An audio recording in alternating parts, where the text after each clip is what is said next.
With inflation at a record high, we told you yesterday Governor Brad Little called a special session to address the issue. KPVI News that works for you journalist Kylie Gibson talked with some state leaders today about the issue, and she joins us live from the newsroom with more. Kylie. Thanks, Misty. Inflation in the state of Idaho is just over 9%, which is a 40-year record high. Record high prices are happening all across the board, including costs for food, gas, housing, and more. Yesterday, Governor Brad Little called a special legislative session to try and bring some relief to Idahoans.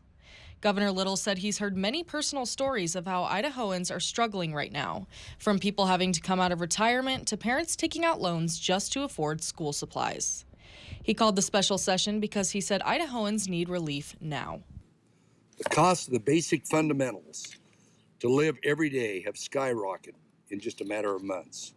Right now, parents are sitting down at the kitchen table to go over what these unpredictable cost surges mean for their household budgets. Speaker of the Idaho House, Scott Bedke, is in support of the special session.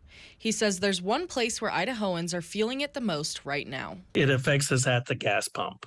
And so you not only have inflation, but you also have some of the national energy policy that shows up at the pump too. And so we're paying quite a bit more this year than we were a couple of years ago.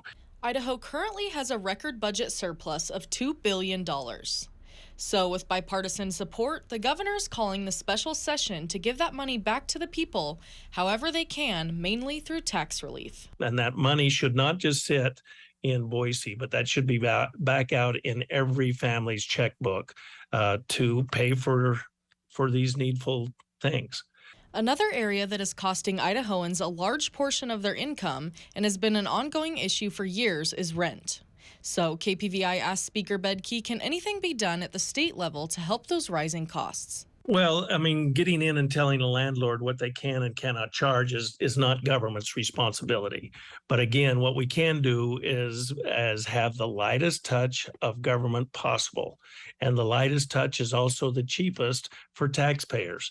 And so we send the money back in the form of rebates, and then every family decides how best to spend that money. And when it comes to minimum wage, would raising Idaho's rate help combat the effects of inflation?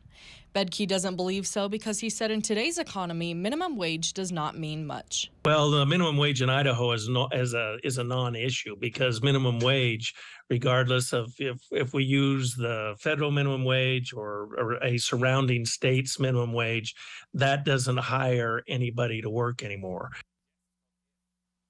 The special legislative session will take place on September 1st at 8 a.m. Reporting live in the newsroom, I'm Kylie Gibson. Back to you in the studio, Misty. All right, thank you very much, Kylie.